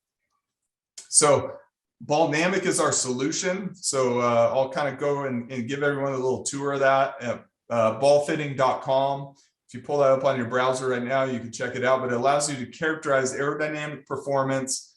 Balls are very diverse and they change often. So I think an example there would be TaylorMade TP5 balls. The first version that came out in 2017-18, chipping those around the green, they did not have a lot of bite and not have a lot of spin. The modern day version of those balls spin a lot around the greens. So in 1 year, they went from low spin around the greens to very high spin around the greens. Titleist has kind of changed the way their balls have performed and compare. So the 2019 Pro V1 and Pro V1X they weren't separated by a ton in terms of how high they flew. The V1 flew a little lower than the middle of the marketplace, maybe the 40th percentile of height. The V1X flew a little higher than average, so maybe 60th percentile of height. But they were kind of close together. In the 21, they separated those balls a lot. So the V1 goes very low in the bottom, maybe 20th, 10th percentile. The X goes very high, not as good in the wind, if that's an important characteristic to you. And the left dash ball now is kind of their ball that's in the middle from a height standpoint. So every year, these golf balls are changing. It's hard to keep up with that. And so our tool, we're testing and characterizing those. And then the ultimate is combining club fitting and ball fitting together. So my personal story with this, and this is what was that this was before the PGA Professional Championship in 2018. We were playing that at Black Horse Bayonet. It's going to be windy there. Of course, pretty long, has some meat to it. And we had just launched our G400 Max driver. I love that driver. Loved how straight it was, very high inertia at the time. And I hit it great, but my spin numbers were like 2,800 RPMs. And on our chart, I needed to be 24. 2450 was perfect for me. And so our tour fitter I was working with, he was like, man, everything about this driver is perfect. Let me go in. We just had this new golf ball that Tony Finau's using. Let me go grab a few of those and we're going to hit them. He brings out the Pro V1 left dot ball, and I'm hitting this G400 Max driver, and I hit it and I look out, boom, and it's, you know, you guys all as players would know this. Instead of that ball sizzling up into the, and kind of having that ballooning effect, it flew out there in flat trajectory, like at least 15, 20, 15% lower peak height, somewhere in that neighborhood. And I was like, that's perfect. I looked at the TrackMan. I said, what's the spin on it? I was thinking that's got to be 2,200. And the spin was 2,750. The spin barely changed by going to that golf ball, but the flight changed as if the spin was reduced by 400 RPMs. And that is the cool part. And that's why I still use that golf ball today, the left out ball, because it has a low peak height to it. So I can play more loft on my driver. And if I put myself on our fitting chart, my numbers are a little higher, but my golf ball nets it down to be lower. And that's where you combine club fitting and ball fitting together. We do that with all of our tour players, is fit them for golf ball while we're fitting for the club. And it's kind of a constant journey depending on exactly what they're looking for. So very important to kind of weave those two things together. And John, any questions now? I was going to yes, give a little tour of the app here. Yeah, before you go there, Marty, from Steve here, he's been curious about the naming process for Ping products, your irons, putters. He said long ago there was a Balnamic Ping putter. He thought around the 60s to 70s, and it's a collectible. And he was wondering, is this a retro thing or a reverence for the past successful models, as in a small letter I in model irons, as played on the classic I model irons? Yeah, I'm glad he noticed that. It's a great question. We took this name from the past for that reason, even though this is about golf balls and that was about the putter and the old Balnamic shaft that Karsten had designed. So we did this as a kind of a subtle nod to the company's history and heritage, and modernized it under a different purpose here. But we thought that Balnamic was a good name that described what we're doing with the dynamics, the aerodynamics in golf balls, merging those two things together. And we had this kind of branding and name in our hopper, and decided to kind of repurpose it in a modern way. I'm sure Karsten's smiling down and approving. So, so the Balnamic is your website, right? Yep. Ballfitting.com. And would you say that regardless of skill level, everybody could benefit from ball fitting? Yeah, definitely. I think that's 100% true. And that's because balls, again, now are they're so diverse, and they have different characteristics that are going to be leverageable regardless of skill level. So I think an example would be, and we kind of show we go through the app, I think if your skill level is such that you're struggling with height and peak height, you can use golf ball to get the ball higher in the air. If you don't want a golf ball that is spins a lot around the greens, or if that's not important to you, if your technique doesn't, if that might actually be hurtful to some golfers, right? If everything's kind of a bump and run, if they get that occasional shot that has a little check, that might be bad for them. Okay. And so that's another way that we could use that for maybe not the better player. But yeah, I think golf ball fitting is certainly going to be important for all skill levels, John. Mm-hmm. And when you do this ball fitting, like in your own case, right? We're going to take it not as a VP of fitting and performance for PING, but as a player, what has been your experience in that? What is most important to you as a player when you went through the ball fitting process?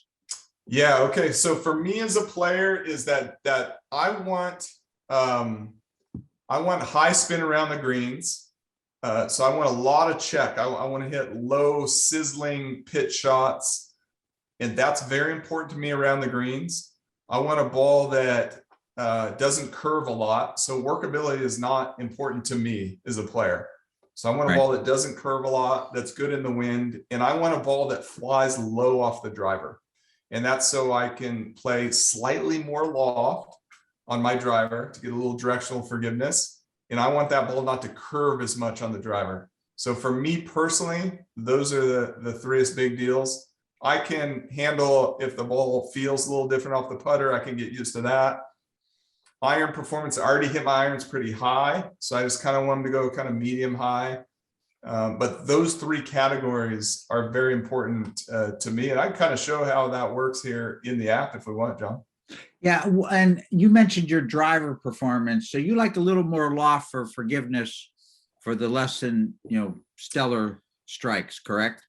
Yeah. And again, this is very personal to me, has to do with my kind of pressure and flow in my tendencies. I tend to move off the ball too late and for too long. And then if I play a driver that doesn't have enough loft on it, I won't make that lateral push and shift into my left big toe, my left foot early enough in my transition. So if I play a driver with too low a loft, this comes into the holistic coaching standpoint, I will push, and you'll see it in my pressure trace to my right side and hang, effectively kind of hang back. I won't get my pressure into my left foot. And so that's where, hey, I'm using golf ball to help with my my pressure trace. That's connecting some serious dots here. But yeah, that's how it's all working together for me personally, John, if that makes sense.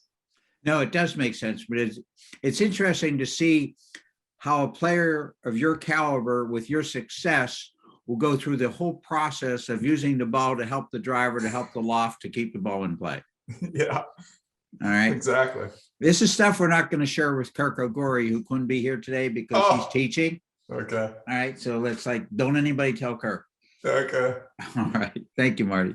I'm going to give a quick spin through the app. So the app is, we have the ability, if anyone's interested in licensing it, we can license it. So, work through David, Mike Corrigan in your area if you have an interest there. So we license it. So you can license it and use it kind of unlimited in your fitting bay. This is great for both indoor and outdoor, but if you got an indoor place, and again, like I said, you can't really do golf ball testing.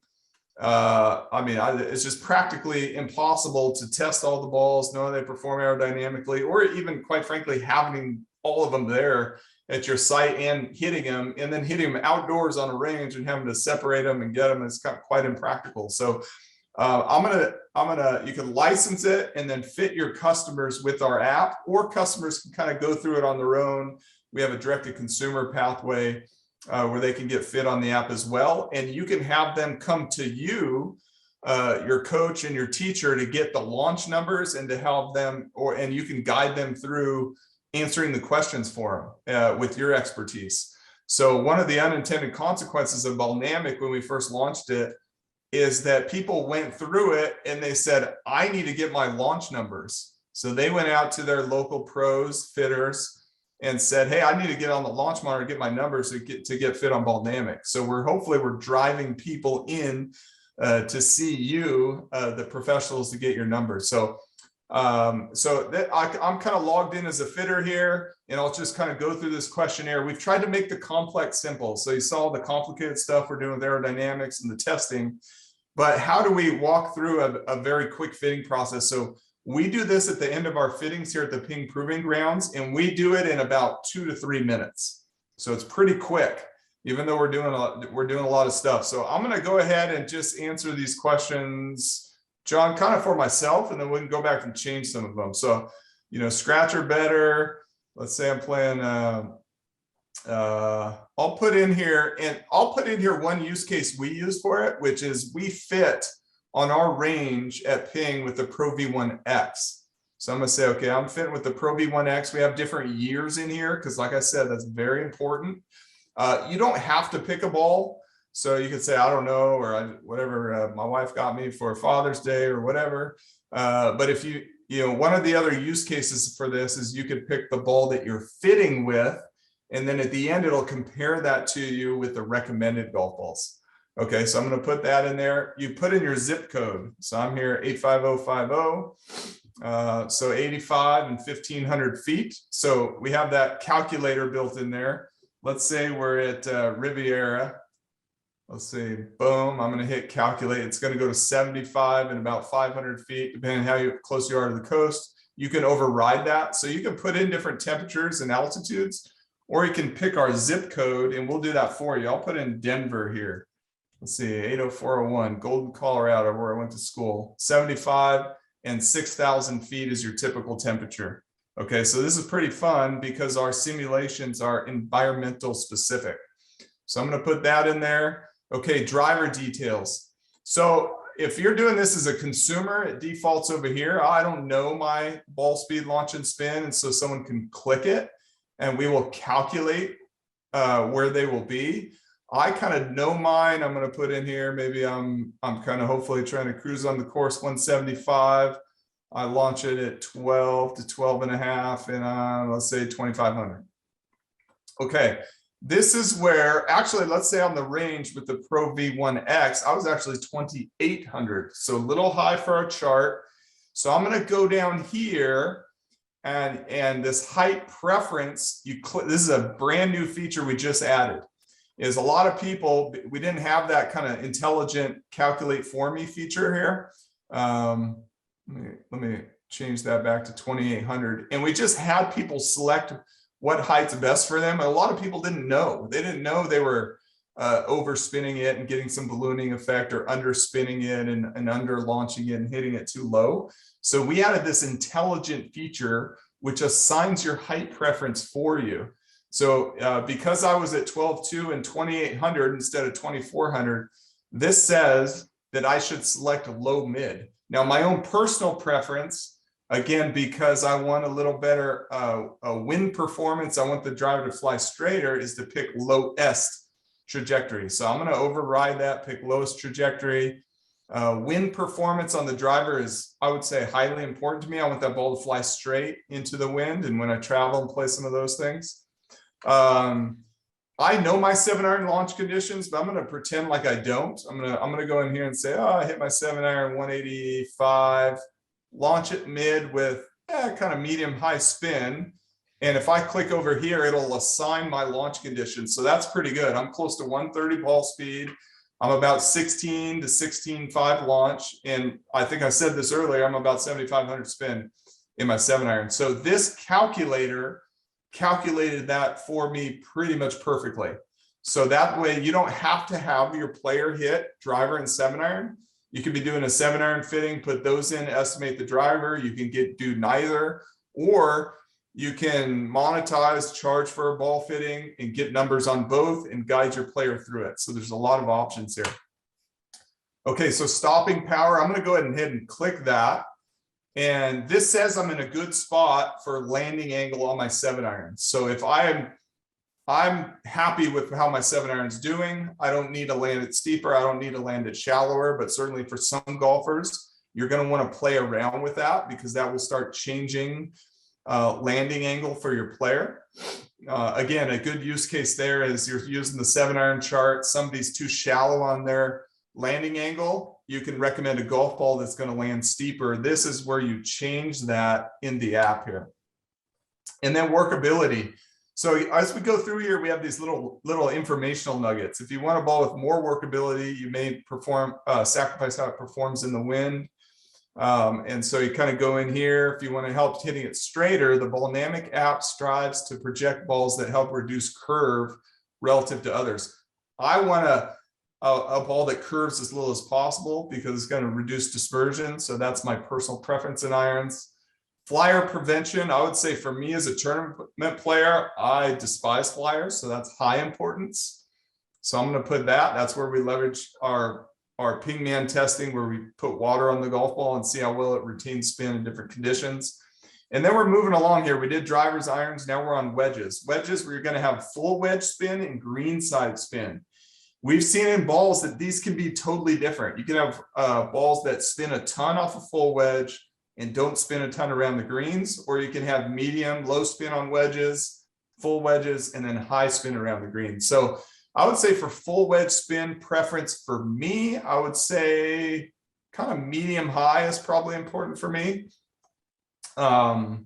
Just based on, playing tougher tournament conditions, that's kind of my preference, launching my wedges low with high spin.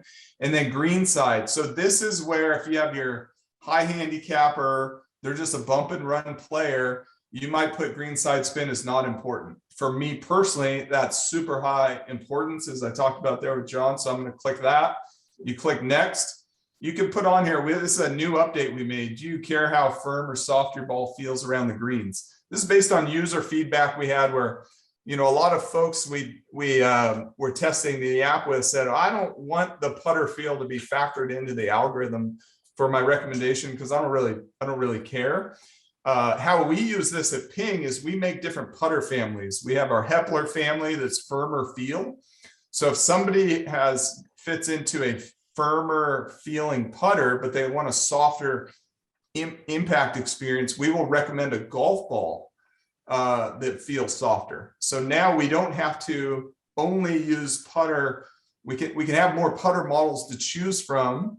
Some have, like our 2021 putters have a face design on them that feels a little softer, but if somebody wants a firmer feel off the putter, we can use the very firm. So I would say I do care how the ball feels off the putter. I like kind of firm feel for me, but if somebody wants to kind of toggle that off, I don't even care, you can turn that off. Then we have a price preference. I want the best possible ball for my game. Or you could go down here and say, I want the best match ball for its price and do some filtering. That's kind of fun to play around with. I'm going to say I want the best ball for my game. Kind of give it a little background on what balls are in the database and how to use the recommendations. And then boom, here we go. Here's the best matches for me is the 2021 Pro V1, the Chrome Soft X, the Chrome Soft LS, the Pro V1X left dash, and then you can see that current ball here. And so you get a ton of metrics here. Driver distance with my launch conditions, this assumes kind of firm fairways and my weather conditions. So with those launch conditions, this is why the players at the Waste Management were hitting it at 330 yards because the environmental conditions and firm fairways. So that's kind of what that's assuming. I wouldn't come to Bethpage and hit at 330. That'd be going more like 300 or 305. But that's actual carry plus roll based on my environmental conditions. And you can see this driver height number. That's where the Pro V1X that I fit on the range was going 11.2 feet higher than the Pro V1 ball. So massive difference in the height. And you can click over here on explore results and see that. So I can unclick this Chrome Soft X. So this is exactly what I experienced. 2021 X ball flies way higher, has a little more carry distance when there's no wind than the 2021 V1. Okay, and you can also compare the Pro V1X ball, assume I was fitted with that on our range, to the Callaway LS ball. You can see how much lower in flight that LS is flying. So this is pretty fun. Now, the other fun thing is you can click, click that, click the V1. We simulate how they do in the wind. So you can also see that the 21 V1 went 3 yards further in the wind. It went about a yard further total, but much better peak height with the V1. But that V1 ball then started to go further than the X ball into the wind. And we can compare 7-iron flight. Now, this is interesting. On the irons, these balls are much closer together. And so again, maybe for me, I was happy with how I was hitting my irons. I don't necessarily need to hit them higher or lower. That's a positive thing. Maybe a couple of yards further in distance between those two. Again, we could compare to the left dash ball. You can compare to the Chrome Soft. You can compare to the LS, and then get different comparative analysis here into the wind. Okay, so that we have customized ball flight specific to the player. If you go back to the compare results here, you get a lot of things. You get an overall match score. You can click on this and get cross sections of the balls, which folks like looking at and seeing. Those are pretty fun to take a look at. And we designed this page to give you an overall picture of which ball is going to be best. So outstanding performance. So the Pro V1 was the best ball for me for driver height. So that minimized driver height. So I got this little trophy here that indicates that. It had a wind score. That's a 0 to 100 scale. I said wind was important to me. That got an 86. So that's a good score. All these balls got a good score in the wind. The V1 goes the lowest off the driver of all these balls. Again, for me personally, that was important. You get a workability score. So the lower, the better in this case. So if you hover over here, you say my target score was 0 because I selected the least curve. And so 0, like the closer to 0 would be the less workable balls. I said that I want a ball with less workability. So the V1 won in that category. You have 7-iron roll, or it gives you kind of a stopping power and matches how well that's going to be for you. Then we have a flyer prevention. So one way to use this is like maybe you'd go in here and say, man, all these balls are good. Yeah, the V1 does go lower, maybe, but I've really been struggling with flyers. And you go in here and you say, okay, this Chrome Soft X, it gives me the best flyer prevention. I might go in and say, oh, I'm going to experiment with that ball, or I might be able to live with a little bit more peak height off the driver if I could gain a little bit with flyer prevention. So that's something to look at. And then again, for me, green side spin was very important. So the Chrome Soft X here has a very high green side spin. So that ball does really good in the wind, has very high green side spin. I think that's why that's kind of the ultimate Phil Mickelson golf ball, or, you know, he explains a lot of why he did good at Kiowa this year and having a very high spin ball around the greens. I might choose to say I could live with a little bit less of the driver height if I'm going to gain with a little flyer prevention and then maximum green side spin. I might actually go try that ball. Or you, if you're fitting your customers, say, hey, give them a sleeve or a couple sleeves or sell them a dozen of each of these and kind of give them some indications of what they might see. Go play them on the golf course. So there's a couple different ways to use this, not necessarily pick your top match. You can go back there and look at comparative things. If you have a customer that's kind of cost price sensitive, you can go back and change that. So if we change that here, it's going to kind of filter down and give me some other recommendations. Volvic XT Soft. Again, these match percentages went way down as I did that. And so, but you do get some different recommendations coming into play. I think for me as a golfer, I probably would not want to do that. I want the best possible ball for my game. And then we have some other settings in the app as well. I have direct-to-consumer balls turned off, but certainly those can be turned on. And then house brand balls are turned off. But certainly for all of us as golf professionals and in retail shops, you might want to toggle those off and have most of the mainline brands in there. But that was a quick overview. We do that fitting process and kind of synergize it with our driver fitting and iron fitting in about 2 to 3 minutes with our golfers. You can make a longer experience out of it if you wanted to. And certainly, John, we're just excited to have this ball fitting tool, leveraging our data and our research in building algorithms and a tool that can help all the golf professionals and golfers play better golf ultimately. And what's kind of encouraging about it is, from a standpoint of trust, you don't have a dog in the fight. Exactly. Right? Yeah, so, that's true. So that, to me as a consumer, I give that a little more credibility. And no one else has this out there, right? I think it's kind of cool that you can go on there and, it's very affordable, which is nice. And it's something that, we all have ideas of what golf ball is good, but that's more for our own game than, for our client's game. Yes. So, you take the guy that, who's hitting it, 190, 200 in the air off the tee, and, you do what you can club wise and equipment wise. And now what's left? Well, it's fitness and ball, and he's not going to do any sit-ups and he's not going to lift any weights. Yeah. So now we're down to ball. So it gives you another avenue to exhaust. And for that guy, if you can pick up, 5 to 10 yards, that's a big deal. Yeah. Yeah, absolutely. Okay. 2 questions, Marty. One was in the queue here from Rob, and he wanted to know, is there a way to calculate the angle of attack with a driver if you have a Foresight Gc2 without the club data? Not that I know of. That's a good question. No, that's a tough one. I think having some tech where you can get actual angle of attack would be important. Right. From a driver fitting standpoint. Right. It is what it is, right? Yeah. And then Marty, I've noticed you've been quoted as saying hammering short irons is good for the soul. That's right. I think it's great. I think it's great. I think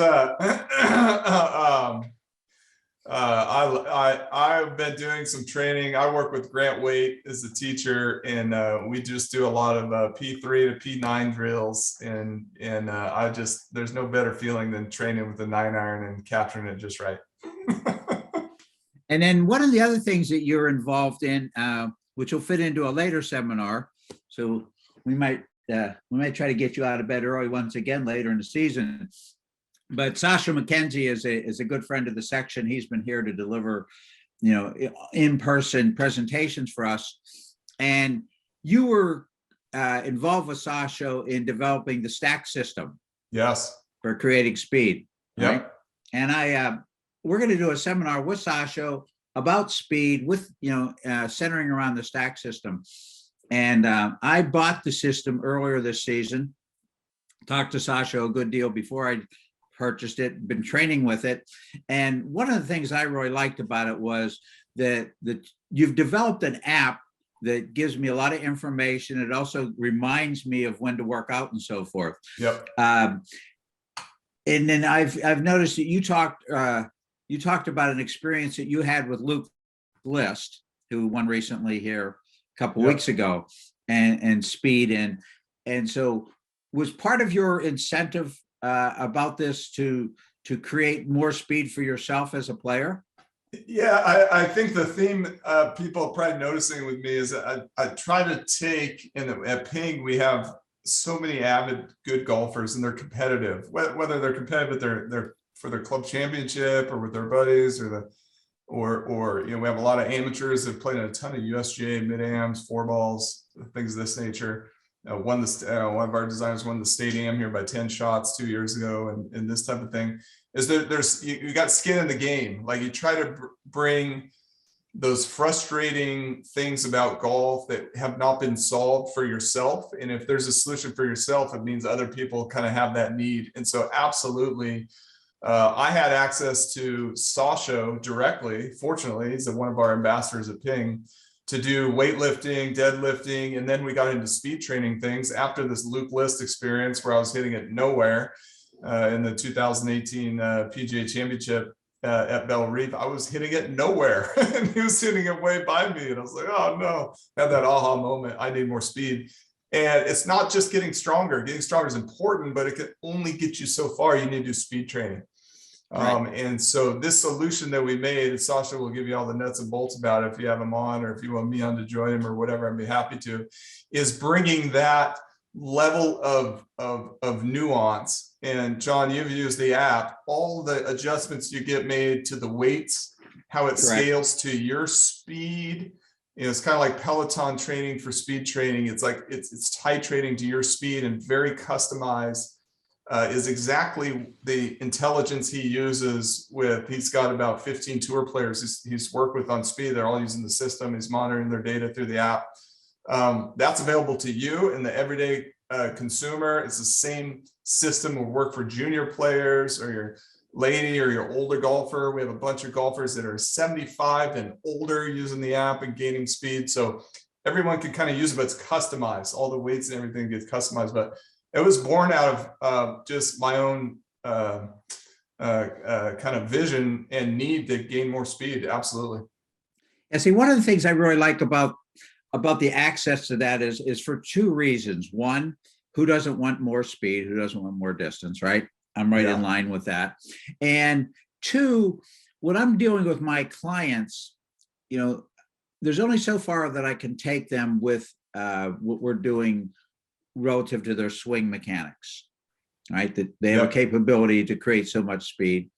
And, you know, one of the things that I'm really big on is having them properly fitted by, you know, a couple of the guys here, you know, Kirk and his group out on Long Island and Paul Ferrone up in, you know, in Stanford, because I think there's nothing better than a good fitting to make sure my instruction goes further, right? And then it's the ability of the player to create that you know distance through speed, and this gives me an avenue out that, like, I can only do so much. Paul and Kirk could only do so much. Now it's up to you, right? You have to be part of the process. And this particular program allows them to be part of that process. Yeah, absolutely, John. It's as a coach or a teacher, you got several options with the stack system. You can have the player go do it on their own, or we have a coach's solution, a coach's license, where you can buy one or two or a handful for your facility. Players could come in and log in on their app at your place, use your hardware and help golfers that way. You can look at the data through the cloud and look at them. But basically, as a coach or a teacher, you can outsource your speed training to us.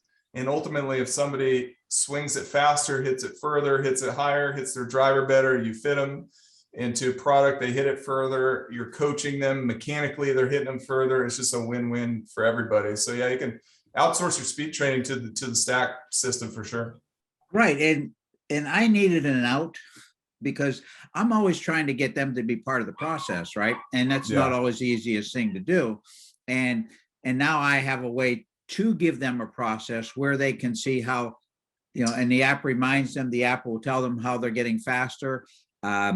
Personally, I like going on there and breaking my own personal best records. And that's fun because then I give myself a pat on the back, but it encouraged me. And then the app encourages me to do my training. Right? I get these little texts about my negligence, which is good. So John, that's what people have loved about the app is there's no, there's no choice. Like it tells you exactly what to do. It's the freedom of constraints. I'm doing a program right now. I just got my notice on my phone. I need to train today to keep my grit score up. But the app tells you to put exactly these weights on. Some people are frustrated by it, but it has you, it gives you rest intervals because resting is important in training. Okay. So we're not doing maximum swings over and over. You swing, you wait 20 seconds, then you swing again. The app is your timer. It's your personal trainer. It's your coach, keeps you on track. And then, that grit score over there is what you see. The better you stay on track, the higher that grit score is going to be. And as a coach, you can do a program with your students and have a contest who's got the highest grit score. We have college teams and high school teams that are doing that. And that just tells you how compliant the person is to their training. Yeah, my problem is I got to high school much before the app was available, Marty. Marty, there was a note here on the queue to you from Bill Milgram, and he said he thought it was a wonderful presentation. He had a great experience with Ping many years ago where they shipped a club to him overnight because he had broken a club. And what you did today just reinforces his belief in what you and Ping are doing. So he wanted to thank you. Thank you very much, Bill. As we all do. It'd be great to have you back here in the Met section playing again, right? So we hope to see you. So get on that app and start training. Thank you for everything you've done for us today. And then we'll definitely reach out when we align this with Sasha. You know, Sasha's doing a lot of hockey training right now. So, yep. You know, but he'll start getting back into his golf mode. And then, but we'll definitely reach out. We'd like to have you a part of Sasha's presentation here probably next month. Yeah, that'd be great. Yeah, right, thanks. Marty. Yeah, I want to thank everyone for your time tuning in. And again, like I said, if each of you just got one thing to go do and improve your fitting, coaching, teaching, I would consider this a success. And I'd love to be back on. Thanks, everybody. Well, you've given us more than one thing. I love the ball fitting idea. I'm going to be dunking my wedges when I go out there and start now that it's getting warmer here. And we'll be in touch to have you. Thank you so much for your time, David and Dave Tobin and Mike Corrigan here. Thank all of you. We appreciate Ping letting us have a look behind the curtain. And one of these days, I want to get to Scottsdale. I want to see that vault out there with all those Ping putters in it. Thank you, Marty. Okay. Marty, thanks again. guys. Appreciate it. Thank you, Thanks Marty. for all Ping's support to our section. We really appreciate it. All right, guys, ladies, we appreciate Ping being with us. Ping, again, is a sponsor of things that go on in the section. So anything we can do to help them, because they always help us, we certainly appreciate. See you next week.